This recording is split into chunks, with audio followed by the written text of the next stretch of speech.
I'm indicated to go ahead and share with you. I'm excited to be part of this afternoon session with my twin brother in ministry, um, the President of the Republic of Croydon. That's how I call him. A great man with a great vision, a great understanding. He's a lover of God. I have met only few men who love God the way you love God. Together with your wife, you have imparted many, many, many lives, and I don't take our friendships for granted at all. And I truly look forward to visiting you guys soon in Croydon. By the kind courtesy of COVID, we haven't met this year, which is an abomination that we have to deal with. I'm excited. I hope you'll be able to put your sound together so that I can hear you. But you can hear me, I guess. Yeah, fantastic, fantastic. I want to welcome my pastor's wife in London, Pastor Sylvia Otu. Welcome. You and your husband are also doing amazing work. Good to have you. So today I am going to share what I couldn't finish on movers and shakers. So I kindly asked my twin brother to allow me to have today as a movers and shakers extended version. And so I'm going to share my screen now. Hopefully I'll be able to get what I'm looking for. If I'm not, my technical guys here will help me. So I think I'll need my technical guys to help me.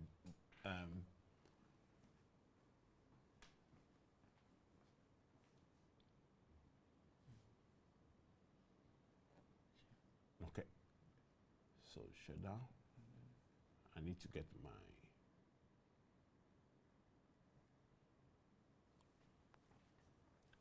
You're sure you see it? I'm not sure. Okay, so movers and shakers extended version. I am sharing my screen now.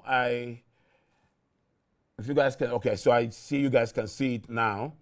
So quickly, I'm going to share in the next few minutes a very, very important topic: smart thinking leadership.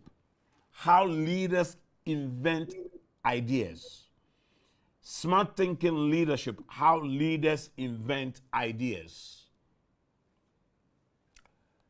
First, let me talk about the mind. The mind is the most important tool for success in any leadership adventure, any leadership endeavor. Your mind is the most powerful tool for success. However, it's not every leader who has been able to fully utilize the mind to achieve success. Most people use the mind to either worry, that is using the mind to magnify problems, or think, that is using the mind to generate ideas. So worrying is using the mind to magnify problems. Thinking is using the mind to generate ideas as a result of the problem. But you see, those who worry underperform in life. Those who think are average performers in life. But those high performers, they don't worry, they don't think, they think smart. They think smart. So smart thinking leaders that I call STLs go beyond thinking to smart thinking. So what then is smart thinking? What then is smart thinking? Smart thinking is the capacity of the mind to convert ideas into inventions. Smart thinking is the capacity of the mind to convert ideas into inventions. So anytime your eye sees a problem or your ear hears a problem, your mind attempts to offer a solution. That solution your mind attempts to offer is what we call an idea. So take, for instance, I'm watching football with my wife and sees Ghana is losing, and she immediately turns into a coach and begins to ask for the coach to replace this player. For instance, you guys in the UK recently played against Italy. Unfortunately, the cup didn't come home. And I'm sure that whilst you were watching the match, you had a lot of solutions for the English coach.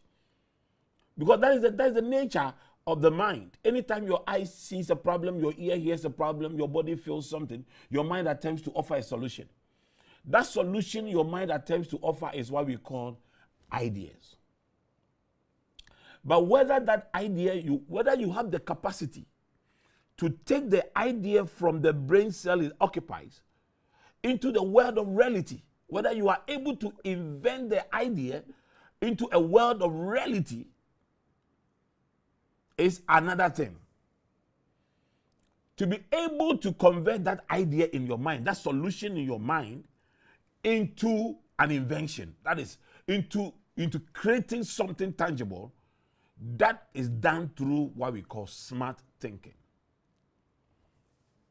So over here, I show you the smart thinking cycle. The smart thinking cycle. First, information. First, information. Smart thinking leaders seek information. Sometimes you can be deliberate. Information will bombard you. I mean, as you get up in the day, as you go about your distance in the train, you will see information, you will see adverts going on. Somebody's behavior will send a signal of information to you. Reading a book, sitting in the lecture hall, etc., will send a certain information to you. That information it sends to you will keep you thinking, will start triggering a certain thinking. But you see, with smart leaders, they don't allow the world to bombard them with information. They are deliberate about the kind of information they are looking for, because they know that information will determine their understanding. So let me explain this further. Now, anytime your eye sees something or your ears hear something, your mind also attempts to interpret it based on an information already stored in your mind. What is the color of the t-shirt of Bishop Hutton Wood? You are likely to say blue. Why is it blue? Because you went to school and you were taught that is color blue. So you see, what your eye saw, your mind is giving an interpretation to it as a result of the information already stored in your mind. This is what we call understanding. Understanding is the interpretation your mind gives to the things your ear hears or your eye sees as a result of the information already stored in your mind. So all of you watching me will have different levels of understanding of what I'm presenting today. Some of you will be confused. I won't blame you, but it won't be my fault. It will be the information already stored in your mind. Some of you will even understand it better than me presenting it, because of the level of information already stored in your mind. Some of you will reject what I'm sharing with you as a result of the information that has become a stronghold, that you are not ready for a new information. I'll get them and explain them better to you. So, the first key, the most important key to thinking smart is information. Seeking information. Success is a book away from you. Success is a sentence away from you. Success is a paragraph in a book away from you. Success is a statement away from you. In fact, success is just a phrase away from you. Just an information can transform your entire life. That is why you must seek information. Invest in books, invest in education, invest in whatever sources of information that are necessary to help you think better. For me, if I go to the gym and I gym, I realize that my body functions better. But the gym of the brain is the library. That's why you must create a library, your personal library, Get all the books of very good writers like Bishop Hattonwood. Have them, read them. That means you have put your mind in the gym. And you exercise it, your mind begins to think better, begins to interpret things better. Okay, now, that information you have now becomes the foundation for the generation of ideas. So there's an information in your mind that helps you to interpret things. Some of the interpretation you give will be a solution to a problem. So I went to a training organization, a training institution to take a course. It was a 8-week program. Certain people left the program because it was too expensive. I left the program, it was too expensive, I couldn't afford it. Others left because it was weekday and they were busy in the office. Some in the middle of the program, their office had to recall them because an emergency came. Some were parents in the middle of the course. Their children got ill and they had to withdraw from the course. So my eye saw a problem. Based on the understanding, information already stored in my mind, I just said to myself, let me provide a solution. Let me run similar programs on weekends. So in the room, in the lecture hall, I wrote a company name, the African Center for Leadership and Human Resource Development. And then I started running these courses. And the mission statement was simple: to provide quality, affordable, short-term training programs to very busy corporate executives at the time that is convenient and at the place that is accessible. Just that, because I saw a problem, my mind, based on information of various sources, based on the state of my mind, based on the capacity of my mind, based on the scope of my mind, I was able to develop an idea. Today, that idea has become the Accra Business School. That idea has transformed my life. It has put food on my table. For the last 15 years, my life has changed. My whole life has changed as a result of that idea. Now, generating ideas is also sometimes a very easy thing to do, because everybody's mind will try to offer a solution. But whether that solution is the right solution or not. I mean, some of you have never played football before, but whilst England was playing, you were trying to ask Southgate from your room that he should change and bring on this player. Where is Sancho? Where is this one? Southgate's selection was poor. You see, your mind was attempting to offer a solution. But whether your solution, the idea, was going to be successful or not, is based on the information stored in your mind. Probably if Alex Ferguson was allowed to offer a solution, because of his experience and information stored in his mind, he will offer a solution different from what you were professing in your bedroom or in your living room. So if the information, the quality of the information determines the quality of the ideas that you develop. Bad information, bad ideas. Wrong information, wrong ideas. Gossip information, gossip ideas. Gospel information, gospel ideas. But on a more serious note, a good information will always give you good ideas. If I'm going through a crisis in the management of my funds in the office, how to audit my accountant, I have to look for an auditor who already has an information that can identify the problem and offer me a solution. So the quality of your information, the kind of information you have, the type of information you have will all reflect on the kind of ideas you generate. So ideas are solutions to problems trapped in the mind. But as long as it is trapped in the mind, it is intangible. It has no value. It does not help. It does not do anything. So how do you take it out of the brain cell it occupies in the mind into the world of reality and make it an invention? The next step is what I call incubation. Now, when I started the African Center for Leadership and Human Resource Development in 2004, I said that by 7 years, the institution should become a university. Why did I give myself 7 years? Because the idea of having the university had to be incubated. It had to come out at the right time. An idea is like a conception.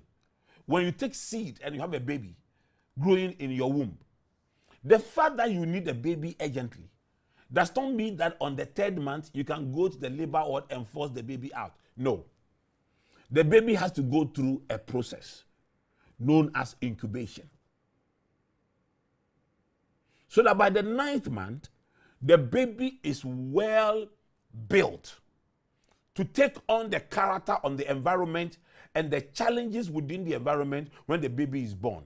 So the baby's heart is strong enough to breathe in oxygen and breathe out carbon dioxide at the 9th month. When you have a child earlier than that, the child has to be put into a human-made incubator to allow the incubator to breathe for the child. So your idea has timelines before you introduce it. Some people get ideas and they rush it out when they are not ready for it. I believe that in 2004, when I started the training organization, if I had gone immediately to say I want to start a university, it would have been dead on arrival. I had no name, I had no resources, I had no facilities, I had no money, I had no influence. They would have said, no, you can't do it. But I took my time and incubated the idea of the university for 7 years. By the 7th year of running training organizations, I have become so popular. I have gained enough resources. I have bought a facility. I could employ faculty. I could do everything. Now the idea was matured to now introduce it into a very challenging environment in Ghana with all the policies and bureaucracies and all the challenges that come. But the idea had been incubated enough and had grown enough steam or steel to be able to stand the test of time. So information will inspire an idea, but that idea needs to be incubated. I believe that Joseph's problem when he had a dream was that he spoke too early to his brothers. He spoke too early to his brothers. The environment was not conducive for Joseph, but he did not notice it. It wasn't good for him, but he did not notice it. He had grown up in a broken home. His father had married several women. They all coming from different places, different women. Rivalry had taken place among the women. Those rivalry had gone into their children. So they were virtually rivals. The rivalry between Rachel and her own sister Leah had gotten into their maidservants who they have given to their husband to have children, Jacob to have children with. And so it was a very poisonous environment, a rivalry environment, and Joseph should not have shared his ideas within that environment. He should have kept it, waited for it to eventually become strong enough to take on the challenges. If God had not intervened, they would have killed his ideas. So you need to make sure your ideas are well incubated. Some ideas will even require that you yourself will build your capacity. So you keep it until you build your capacity. Some ideas will mean that you have to put some things in place before you launch those ideas. The patience to go through that process is crucial for the success of your ideas. It's very, very crucial for the success of your ideas. Now, from the incubation, you now go to what I call innovation. You see, now having introduced your idea into a certain environment, the challenges in London is different from the challenges in say, Manchester. What may succeed in Manchester may not succeed in London. So you need now to be able to sit down and see which environment will actually tolerate this idea. A fashion designer that wants what a fashion designer would sew in the UK that would be acceptable and will be used. That same cannot be done in United Arab Emirates or in Pakistan. That same idea might not succeed there because they have strict Islamic rules that determine how people should dress, how women should dress. So innovation is your capacity to identify which kind of environment can tolerate my idea and can let my idea move on. Even when you find the environment that can tolerate your idea, that environment will also have killers of your ideas and the stimulants of your ideas. Your capacity to avoid the killers and take advantage of the stimulants of the idea is what we call innovation. What we call innovation. Then eventually, when you have gone through these processes, your idea now becomes an invention. So Accra Business School came as a result of information. The information eventually became an idea. The idea, I incubated it. After incubation, I chose an innovative method. Identified the people I wanted to teach, the people I wanted. We have a lot of innovation that goes on in Accra Business School on how we sell our programs. So people can copy our ideas, but they might not necessarily be able to implement it the way we implement it, because we are a very innovative university and an agile business school. So these are the processes you go through. We are calling the smart thinking cycle. Now, there is also something that I need you to understand. It's called the 7 things that determine the way smart leaders use their mind. The 7 things that determine the way smart leaders use their mind. How do smart leaders use their mind? What are the things that determine the way smart leaders use their mind? They are there. Number 1, your mindset. Your mindset. The information already stored in your mind that determines your understanding. I've said it already. If the information is a bad information, you are finished. Now, the mind can be set like the way we set our watches. Your mind can be set like that. For instance, as I'm speaking now, I'm trying to set your mind. I'm trying to let you think in a certain way. I'm trying to put a certain information in your mind that will now interpret the things you see. So when the white people wanted to control us, they gave us a certain type of education that set our minds. You know, the Bible said that Moses was wise in all, was educated in all the wisdom of the Egyptians. That was why it took him 40 years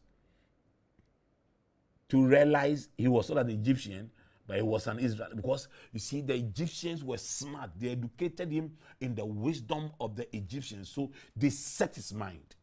Remember the case of Nebuchadnezzar, when he asked that they should get him some of the Jews, when he had conquered Jews and the Jews and has enslaved them, and he wanted some to serve in his palace. He said they should put them on a 3-year education project. They should teach them the language of the Babylonians and the literature of the Babylonians. What was he trying to do? He was trying to set up their mind. He was trying to give them a mindset. The way I look at things and the way you look at things will be different because our minds are differently set. Our minds are differently set. So if your performance in life does not impress you, look at the information in your mind, how your mind is set. Because your mindset can learn to challenge the things that will transform your life. I'm telling you, if your mind is not properly set, you will challenge the things that will transform your destiny. 20 years ago, your mother taught you how to marry.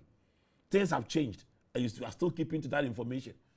Your mother, based on her own experience, told you men are wicked. Your father disappointed me, and I raised you alone. Men are wicked, men are wicked, men are wicked. Your mother has set your mind that men are wicked. So you're married to a good man, you still see him as a wicked man. your father had a certain mindset about women because of the experience you went through with your mom, and advised you, don't trust any woman. Women are bad.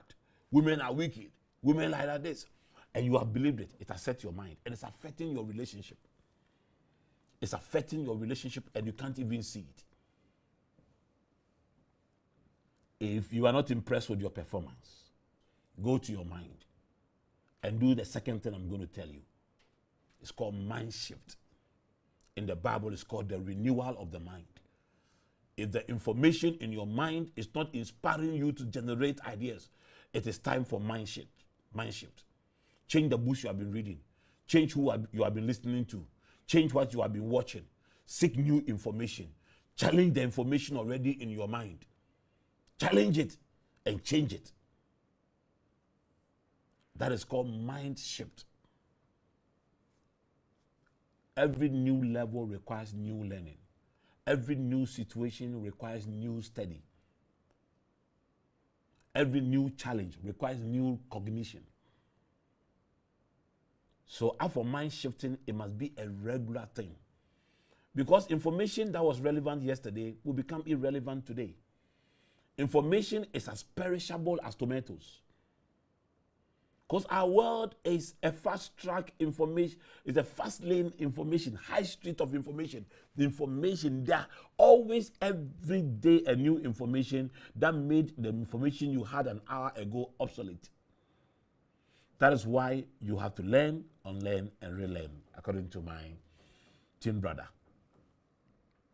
Now, the next thing that determines the way leaders use their mind is their mind scope. How much information is your mind able to attain or contain? Your mind scope is the capacity of your mind to collect all manner of information from all manner of sources to address all manner of problems. You can't be a single-minded person. You must be multiple-minded person. And in this case, I'm not talking about doubt.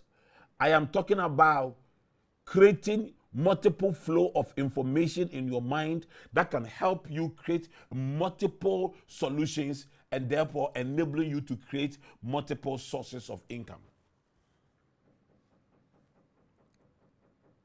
The mind has the capacity to learn more than you are learning. Don't do one thing, do more than one thing.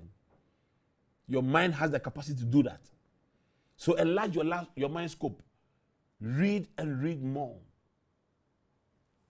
Then the next one is your mind sight. The mind, you see, there are 3 sights every leader has. Every leader has.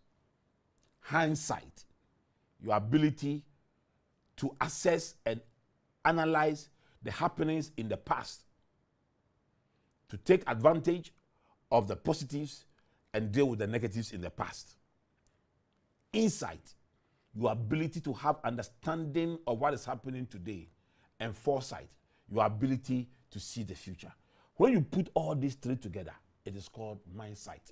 Your mind is able to see the past, the present, and the future. Leaders are able to see the past and allow the information from the past to help them make choices today, and the choices today to influence tomorrow. The next one is the mind sense. This is wisdom. How you have been able to take that understanding in your mind and apply it to solution. You cannot tell me that you are wise if there is no solution that you have provided. Your workmanship is traceable to your wisdom. Your workmanship is traceable to your wisdom. And then your mind speed. Your mind speed. Your mind speed is the capacity of your mind to think on its feet. Smart leaders think on their feet.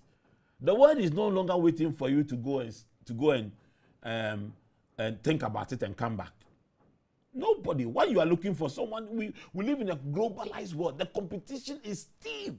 The competition is so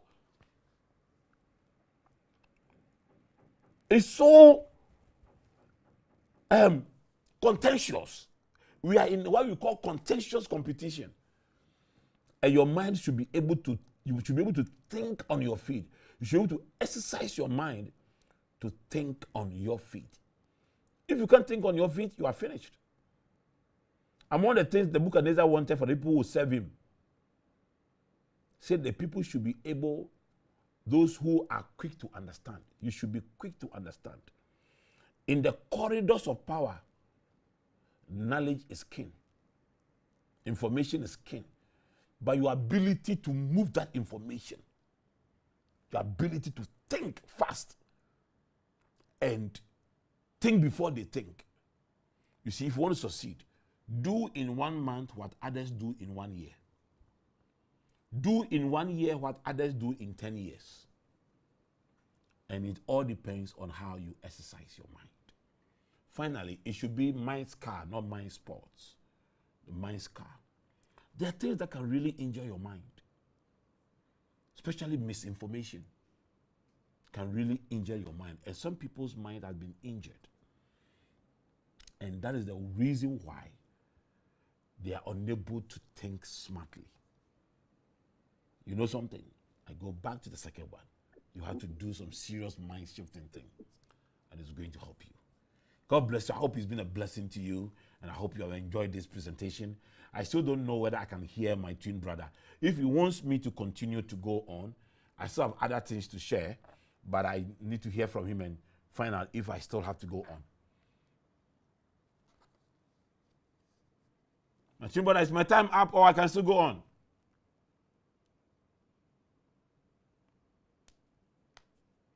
Yes, sir. Can you hear me? Oh, unfortunately, today I can't hear my twin brother. Oh, he's sad. Okay. So I have his permission to continue. Now, I want to share something with you. Something very important. This one is called Smart Talking Leadership. Smart Talking Leadership says 7 most powerful words of highly persuasive leaders. The 7 most powerful words of highly persuasive leaders. Leaders must talk smart. Mark Amidon says something. One of the management gurus says something. He said, language is the means of getting an idea from my brain into yours without surgery. So you see what I'm doing? I'm getting ideas from my brain into yours without surgery. And I'm using the means of a language. Every leader must have that ability to be able to speak and speak smartly. And speak smartly. You see, they say talk is cheap. Talk is cheap when you are gossiping. But talk is expensive when you are sharing ideas. You see, a gossiper is a talkative who has chosen to talk about people. A public speaker is a talkative who has chosen to talk about ideas. So if we're talkative, you are supposed to make money with it. But look, you talk about people instead of talking about ideas. That's why you are poor. You have become a gossiper. BBC, CNN, Sky News, Ghana Television, Nigeria Broadcasting, all of them put together, they can't compete with you. Talk about people, you always have news. You always have news, and yet you are poor. If we're talkative, learn, get information, and you know what? Share that information, you become rich. I make money talking. My son, when he was young, told one of his friends, Charlie, my puppy go fit talk. For those of you who are not Africans, you understand this English. My puppy go fit talk. Charlie, the man go fit talk for 2 days non-stop, provided you pay him. He was saying that I can talk for 2 days non-stop, as far as I'm getting paid. If my twin brother allows me, I can go from, I've been talking since morning. I just left one class and came here. When I finish with you, I'm going back to another class to go and talk. I make money talking. You get problems gossiping. We are all talkatives. But I talk about ideas. You talk about people. So let me show you The 7 most powerful words of highly persuasive leaders. Number 1 is that they speak timely words. Proverbs 15 verse 23. A man finds joy in giving an apt reply. And how good is a timely word? How good is a timely word? So a timely word is the right message delivered by the right person at the right time, at the right place, in the right way to the right person. The result is that ideas shared are well understood, instructions are well received, and the recipients are well informed, and therefore the right feedback is received. That's what true leaders do. Smart leaders, smart talking leaders do. If you choose the wrong person to deliver a right message, you won't get the right feedback. If you get the right person to deliver a wrong message, you won't get the right feedback. If you have the right person, the right message, the right people to talk to, but in the wrong place or at the wrong time, you won't get the right feedback. So learn this, keep this at the back of your mind. Don't rush with your words. Be quick to hear, but slow to speak, because it must be timely. It must be timely. It must be timely. 2, they speak words of insight. Proverbs 5 verse 1. My son, pay attention to my wisdom. Listen well to my words of insight. These are words spoken based on maturity and experience. Smart leaders use words of insight to provide mentoring to emerging leaders. With words of insight, they help followers to avoid costly mistakes. So as you mature in the things you do, and note that maturity is not based on age, it is based on experience. You will go through a number of experiences and learn through them. Learn through them, it will help you mature. When I married at 24, and my wife was 22. But I've gone through so many experiences that at 24, I sounded like a 30-year-old man. I had matured. My circumstances, my experiences have caused me to mature. Have caused me to mature. So I had words of insight. But words of insight is even more powerful when you are intellectually matured. That is when you exercise your mind by reading a lot. Then they speak pleasant words. They speak pleasant words. Proverbs 16 verse 24. Pleasant words are like honeycomb, sweet to the soul and healing to the bones. Pleasant words are words of encouragement and acknowledgement aimed at showing recognition, appreciation, and respect.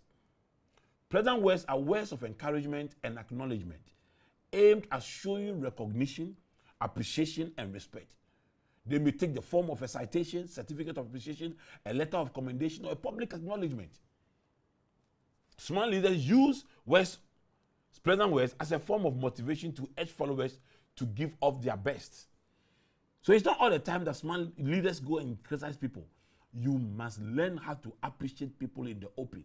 When they do the right things, say the right things, and encourage them, build them, encourage them, and you see people will give up their best. And smart leaders do that. They speak reliable words. They speak reliable words. They speak reliable words. Proverbs 22 verse 21. Teaching you true and reliable words, so that you can give sound answer to him who sent you. Smart leaders build trust and earn respect through reliable words. They mean what they say and say what they mean. They don't just throw their words about. So let people believe that you are reliable by your words. And then they speak words of knowledge. Words of knowledge. Proverbs 23 verse 12. Apply your heart to instruction and your ears to words of knowledge. Your heart to instructions and your ears to words of knowledge. These words are based on time-tested information. Smart leaders acquire relevant information which they use first for effective decision making and secondly for coaching. The aim of coaching is to help followers improve on their performance. So smart leaders go for information, relevant information, and revolutionary information for decision making, and use that decision making to help their followers to improve their performance. Number 6, they speak quiet words. Ecclesiastes 9 verse 17. The quiet words of the wise are more to be heeded than the shouts of a ruler of fools. Smart leaders know that getting into a shouting bout with others never settles issues. They believe in expressing their views with decorum and respect for others. You can't be going about shouting on everybody, screaming on the top of your voice. It doesn't make you a leader. It makes you an intimidator.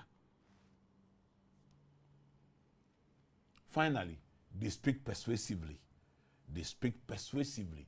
Proverbs 7 verse 21. With persuasive words, she led him astray. Unfortunately, persuasive words in this scripture are used in the negative sense. But of course, what do you expect if bad people use persuasive words? It is done with the wrong motive. However, smart leaders use persuasive words to get people to understand and accept the point of view without having to impose it on them.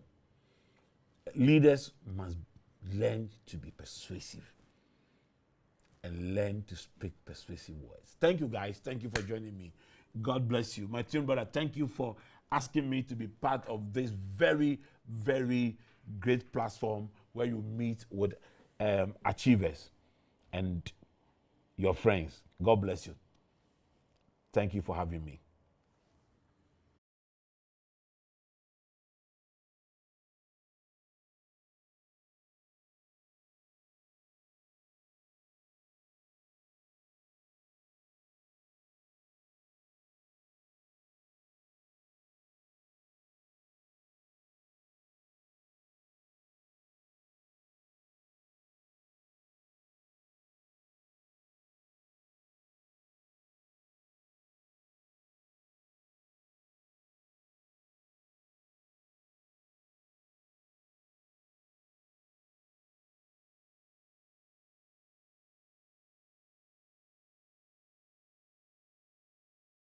We are all talkatives, so we speak at the same time.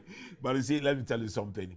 Just before you leave, you see that the bank statements and the means in which you can sow a seed for this great work that the man of God is doing. Let's encourage him. Let's support him. Go ahead, sow a seed, give an offering, sow into it. For those of you who want to step into the oil on our heads, I pray for you, sow a seed and believe God for the oil on our heads to fall upon you. You can give online. There is there. Those who have to pay their tithe, those who have to give free will offerings and other things. You can see the details on your screen now. You can see the details on your screen now. It's been amazing. It's been amazing spending this time with you. God bless you. My twin brother, thank you for having me. Thank you so much.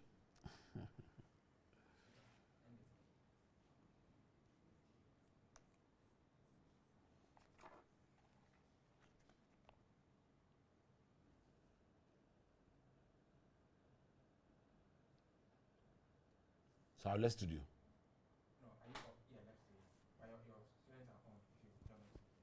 Hi guys, I hope it's been a blessing to you joining me online.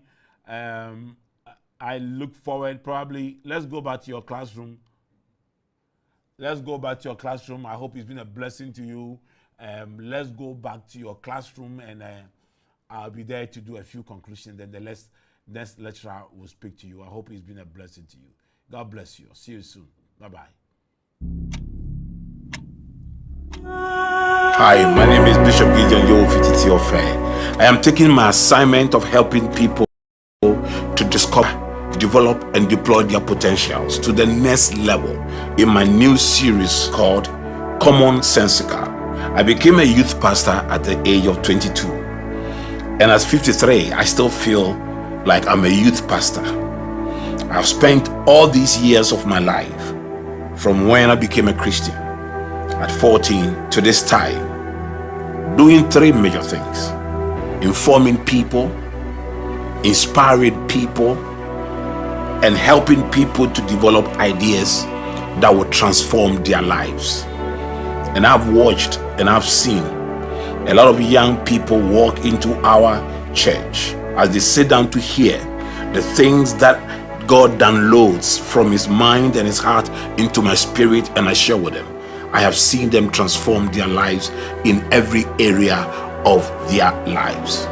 In Common Sensical, I would be showing you how to combine the grace of God and common sense principles to achieve greatness and success in life without losing your focus on Christ. Embedded in commonsensical are common sense principles that will make you efficient on earth and also help you to focus on heaven.